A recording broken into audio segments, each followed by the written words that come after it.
Well, here we are, Thoughts from the Office, Redneck's Pride Outdoors. It seems that no matter how many times you cover somebody, whoever, covers a topic, it seems that it's never understood or comprehended or you understand what I'm saying.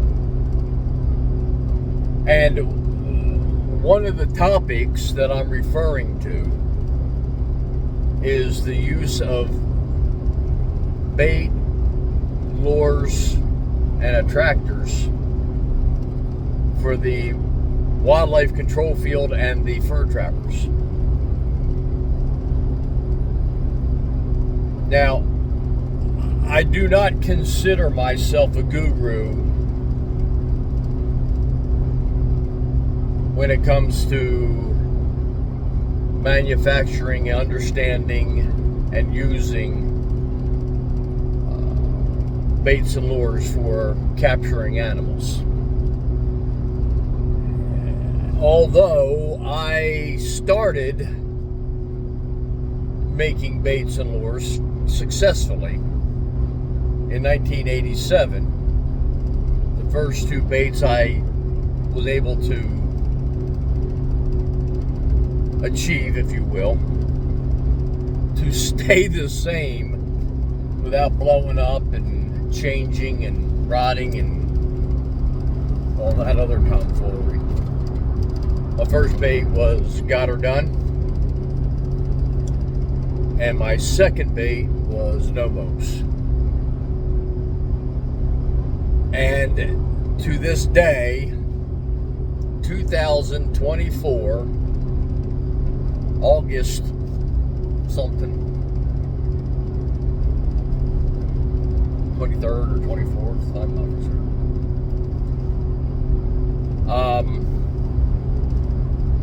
My two best-selling baits is still Got Her Done and Nomos.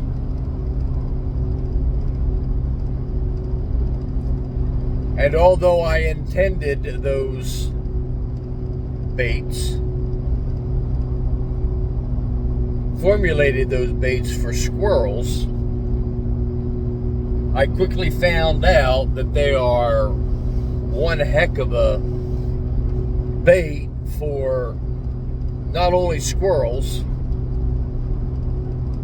flying squirrels, gray squirrels, pine squirrel or the little red squirrel, and the fox squirrels, but they are also one heck of a bait for rats, meaning Norways, and mice, raccoon tear into them, skunk likes them, groundhog likes them, and I have even seen gray fox like them, along with an occasional red fox.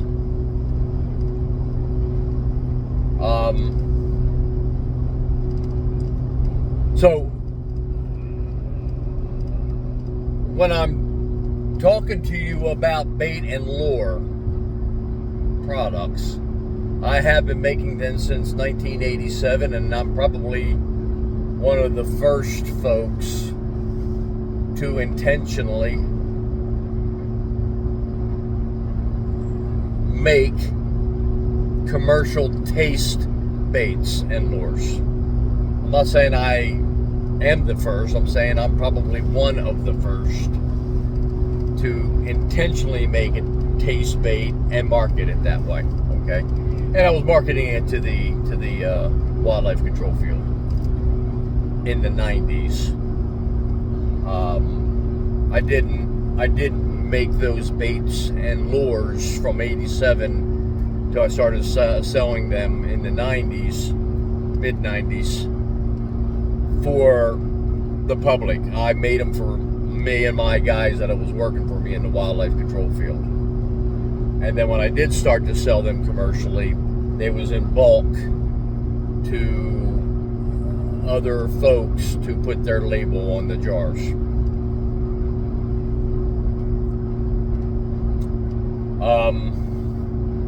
And then by 2000, we was selling all of our line of baits and lures. Hardcore at that point. Now, let me get back into where I'm going with this. What I find, bar none,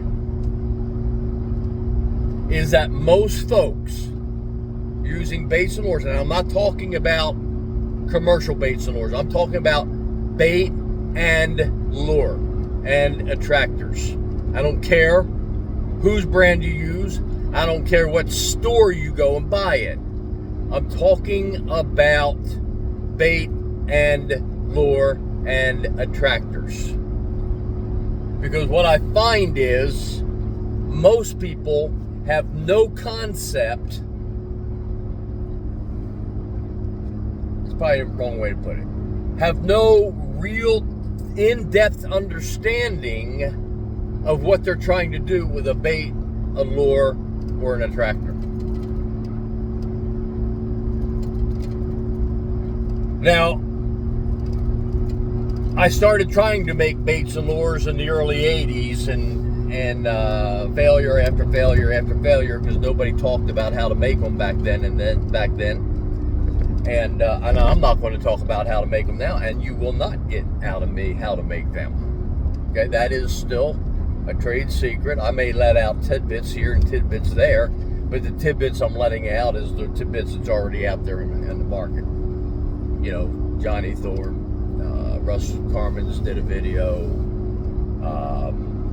Nick Wisniewski did a great books and what have you. So there's a lot of written material out there, but I didn't learn how to make baits and lures from anybody. I wish I could have.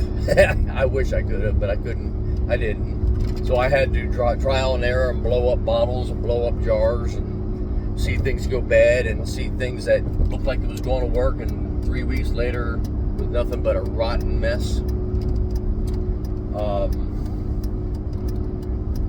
And I want to give credit to a few folks that was instrumental in me making or coming up with or continuing on with the manufacturing. And that was Mike Marcieta. Mike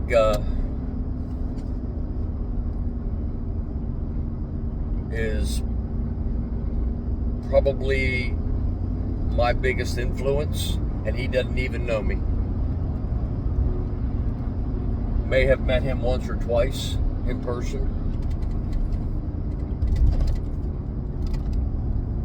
but every time I see him write something, every time I hear him talk about something on the bait and lure manufacturing, I am tuned in like a magnet on steel.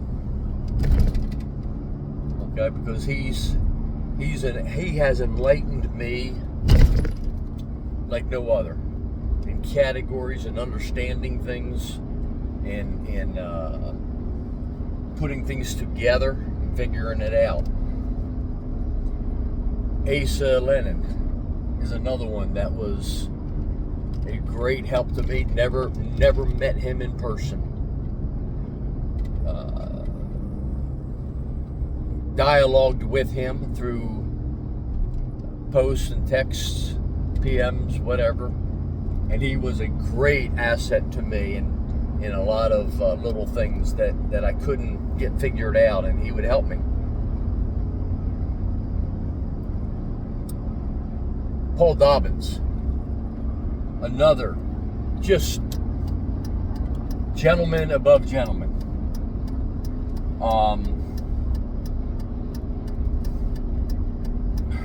Never, ever not helped me when I asked. And just, I can't say enough about Paul. Just a gentleman's gentleman. Bob Jameson.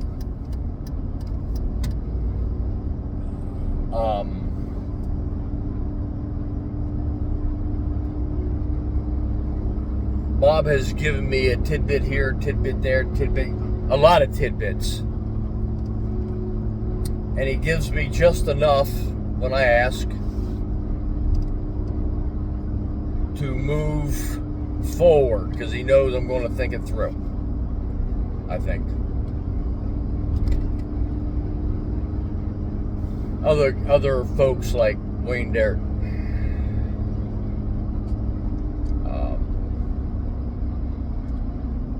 The list can go on. I could be the whole day just talking about folks that after I started figuring out bait and lure manufacturing, I could hear these folks talk and I could understand to put it into practice and move forward with it. Does that make sense to you? You know, what's the old saying? The more experienced you are in something, the less you have to be told, but the more you see. You don't understand what I just said, just ponder on that for a while. But let's get back into the video, okay? What I look at is folks, they tend to go into bait, lure, and attractors with what I call a tunnel vision, a tunnel mindset.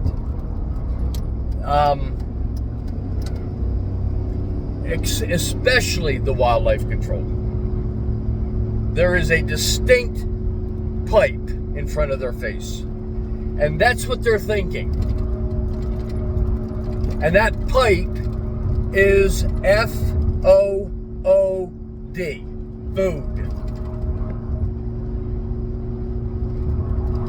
Fur trappers have a little bit bigger pipe. F-O-O-D is still prevalent, is still thought of the most, but the fur trapper also understands territory, sex, and curiosity. They understand that. If you really want some good details on the differences between those, I won't go into all that. But again, Mike has put out some articles. He's done some really good stuff on categories, if you will, or different types of baits and lures. Not meaning meat types, but how even meat can start off as a food but end up as a curiosity. Or glands can start off with a territorial but end up as a curiosity. There's a lot of detail into that and understanding that. So yes, I'm telling you, become a professor. Okay? Dig in, do research, find out what the difference is between a curiosity, a food, a territory, a matrix, or a combination of all. And how different times of the year, one bait or lure can change in different categories depending on the time of the year. Went to the wildlife control field with cage traps. Food, supper. That's what people think. That's what folks think. You know, when the South Jersey Trapping and Snaring School, I'm really going to go much more in depth on the bait and lure end of it this year than I normally do. I normally don't like to bore people to death but I'm putting together a training program for the school to force people to think about it, and if they think about it, then they're going to learn about it. Okay, so when we're dealing with cage traps, especially, that's where bait and lure use excels. It doesn't have to. Cages can be used in non-bait scenario also. And I'm not talking about posi sets. I use my fair share of posi sets, but I can honestly tell you to spend 15, 20 minutes, 10 minutes forcing an animal with pressure, where I can force an animal without pressure in 2 minutes, and I can bait a trap in 1 minute.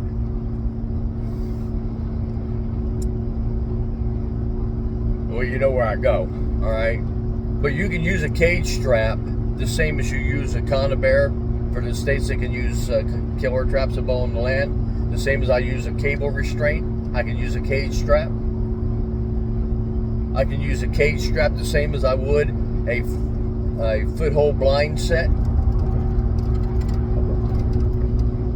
Okay, just got to understand the principle between it. So not all cage traps are going to use bait and lure, but for the most part, we think we're going to have to use bait and lure, and we do. Okay. And one of the things that I see is that folks take a can of sardines, a fish head, corn, whatever you're going to use, cherry pie, chicken bone, and they throw a gob of it, boom, in the back. Honey buns, take a whole honey bun and throw it in the back of the trap. And yeah, they all work. Nomos, got her done, Banana Supreme, little smoked fish bait. They all work. They all work. But in order for them to work to the utmost highest way, the utmost highest percentage of success, you've got to have a strategy. No, you don't, Jonesy. No, you don't. You're right. You do not need a strategy. But I can guarantee you, if you overthink this, as I'm accused of, and you know why I'm accused of overthinking? Because people are too lazy to think on their own. I bring out things that you ain't got to do that while you're too stinking bullheaded to say, you know what, maybe there's some truth here. Yeah, I'm talking to a lot of folks. I'm tired of it. Okay? Because you don't want to overthink. Don't say that I'm an idiot because I'm overthinking it, because I'm not. It takes me literally 10 seconds to figure out what I'm doing. There's a rant. Oh, Ron Jones tries to be a gentleman until you piss me off, and then I am the... Never mind, let's move on.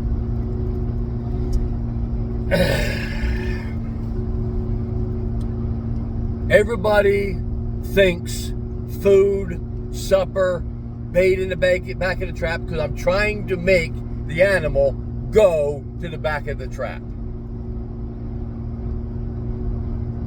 And I got to use a double door because the animal can see through it, and therefore he thinks he's more able to walk through it, and he's more apt to walk through it because he's not afraid, because he doesn't see the block in the back.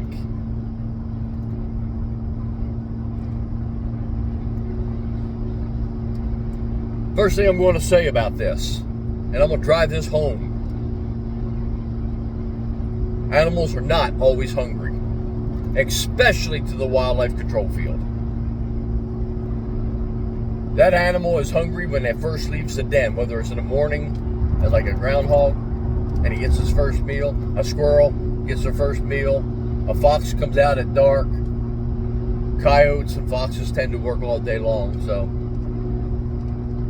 they're only hungry until they get their first meal. the raccoon till they hit the first trash can, or koi fish pond, or first few crawdads. After the first meal, is the animal hungry anymore? Nope. Will they eat? Yeah. Why? Because they're pigs. Animals will take advantage of anything and everything. They're your canines though, they'll steal a piece of meat from another fox and go bury it over there, only to have another fox steal it or a coyote steal it. At the school, I got a video of a fox. I just got a piece of fresh raw meat on the ground. I think she came through it at 9 o'clock in the morning or something like that. She walks up to it, she marked the area, she smelled it, and she walked off. Walked right off.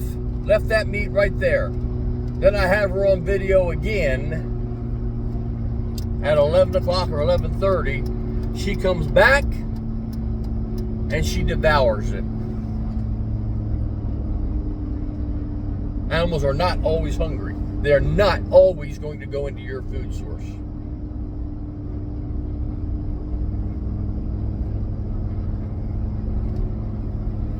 So what are they doing the rest of the night or the day? They're being that species of critter, whatever.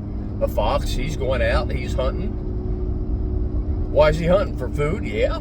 To eat right then and there? No, not all the time. Matter of fact, you'll see that they'll kill. We see it on the pheasant fields where we pheasant hunt, the stock birds, and the foxes will go in and they'll kill 5 or 6 pheasants, only to take them off into the bushes and cover them with leaves. I see raccoons come into a chicken coop and just annihilate 10, 12 chickens to pick up one and carry it off. It's to kill a lot of times. It's the stealing from another person or another canine or another animal. It's the excitement of just being a critter, I guess. But for the rest of that night, that animal isn't starving, isn't hungry to the point that it's going to put itself into danger or jeopardy. Not gonna.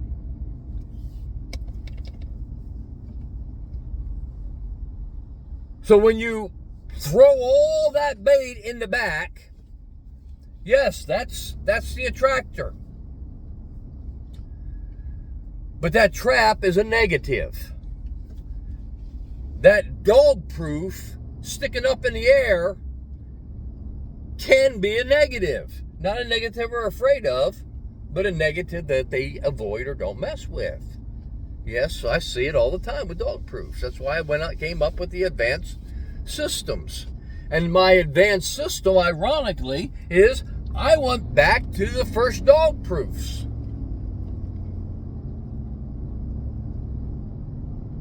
Realized what the mindsets was, and then I just expanded on it. That's all. We got lazy with the dog proof. You don't like me to say it? I'll say it again. The reason we take a dog proof and shove it in the ground is because we are lazy. We only want to do the least amount of what we got to do. There you go, Jonesy. You're being Jonesy again. Like Newt will say to me. You ain't got to do all that, Newt will say to me. Then he says, well, maybe we do. Okay.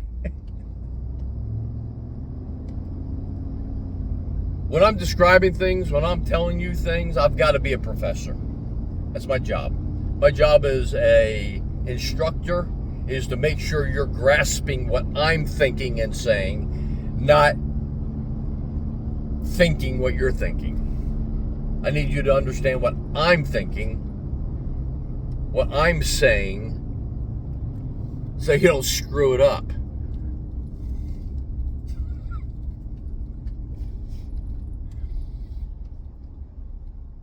So when we're talking about baits and lures, we're talking about food, territory, curiosity, combination, and sex. When you're talking about a cage trap or a dog proof, we always go to food, supper, but I tell people, no, go food, snack. You eat dinner at 5, 6, 7 o'clock. Come 9 o'clock, you ain't looking for mashed potatoes and steak, fried chicken and gravy, biscuits. You ain't looking for all that. What are you looking for? Cherry pie? Chocolate cake? Chocolate chip cookies with a glass of milk? Those of you who have heard my talks before, you know that reference I'm talking about. Chocolate chip cookie and a glass of milk. Especially a hot chocolate chip cookie with a glass of milk. Woohoo! Man! Hot chocolate chip cookie with nuts and a glass of milk. I can't turn that down. I can't turn it down. If it is a hot out of the oven chocolate chip cookie with nuts, I cannot turn it down. And of course, I gotta have the glass of milk.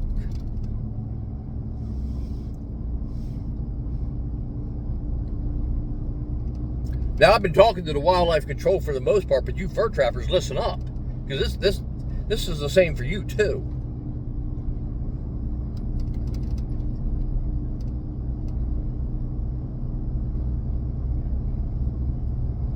I take that old cage trap and I throw a bunch of meat in the back of that trap. What have I done? Yeah, I've brought them to it. But what are they going to do? 80% may go straight in, 80% may.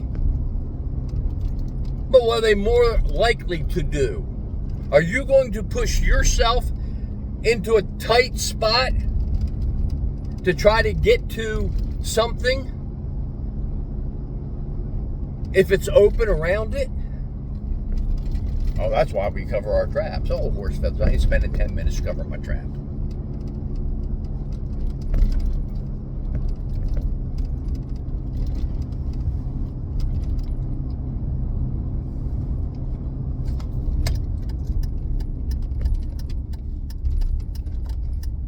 That bait in the back is the draw, the back. If they can go around the outside of that trap, they're going around the outside of that trap. This is why we talk about, when we talk about baiting strategies, we're talking about, that's why when you hear me talking about cage traps and even dog proofs, you hear me talk about trap placement, trap position, trap presentation. On the right location.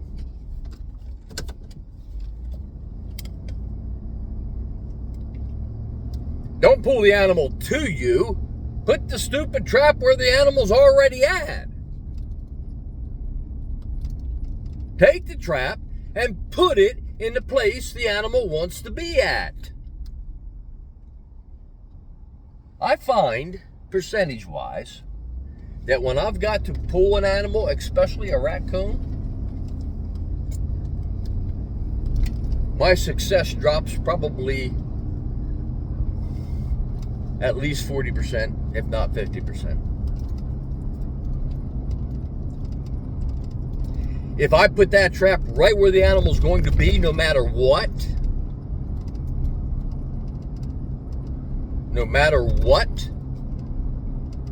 my success rate goes up to 90+%. It may take a couple days, but my success rate goes up.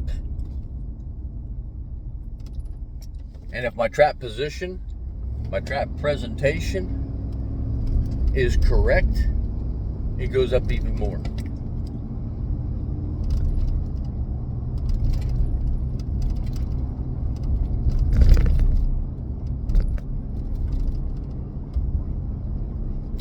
My pride does not come from me making the animal do what I want it to do and catching it. My pride comes from me doing whatever I want, whatever that animal wants me to do to get caught. That's where my pride comes at. No matter what that animal wants, I'm going to figure out what that animal wants me to do. I do it, and I allow the animal to do what it wants to do to get caught. I don't try to force it. He said, Jones, you're not talking about baits. No, I'm not. What is a taste bait? A taste bait is something it wants to eat. Banana Supreme, Little Smoked Fish Bait, Mason-Dixon, cherry pie, fried chicken, piece of steak, gummy worms, cornbread, honey bun, tasty cake oatmeal raisin bar. Understand what I'm saying here?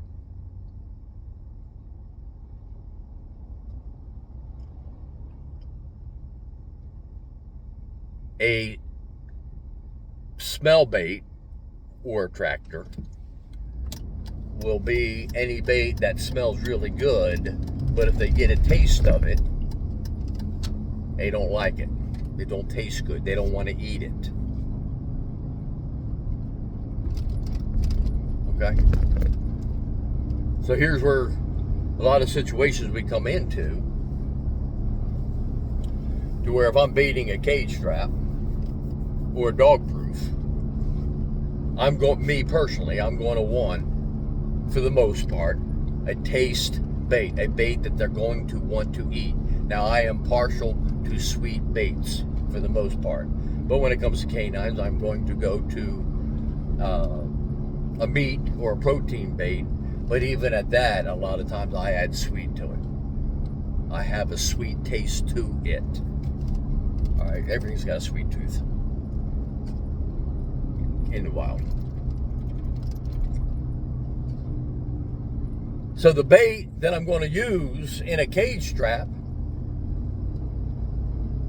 isn't only going to be in the back of that trap. My strategy is going to make it so it's out front with a taste bait out front so the animal can eat it. Oh, you ain't got to do all that? Nope, you ain't got to. 80% of the animals are going to go in and you're going to get caught. 80% of the animals. And if I'm getting paid X amount of dollars per animal, 80% is good, unless I'm not going to get paid unless I got them all. If you're a fur trapper, that 80% sucks. What do you mean? All that 80% does to you as a fur trapper is it increases your ego. Because in today's fur pricing, the 80% ain't worth catching and skinning. Ain't worth it.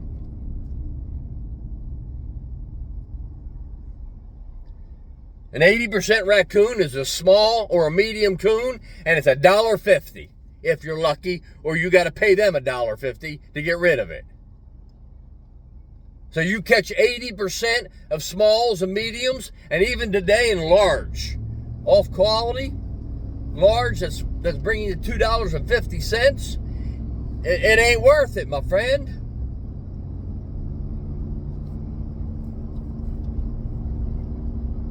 Wildlife control is a different scenario because you're getting paid for them. But if you can't catch that last 1 or 2, the 20%, you ain't done your job.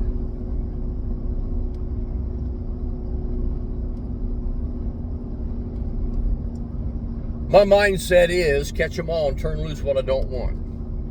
Now, do I catch them all? No. But it pisses me off when I don't.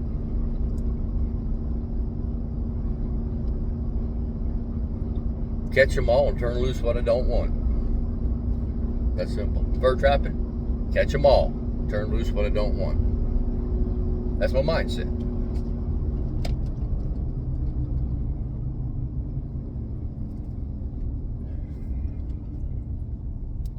You know, this is a pretty long one here, so I think I'm going to break this up into 2 parts.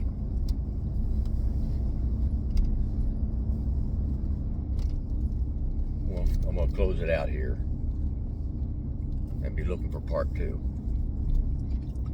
Part 1, different types of baits and lures. Food, taste, and smell. Lures, taste, and smell. Attractants, eye, and smell.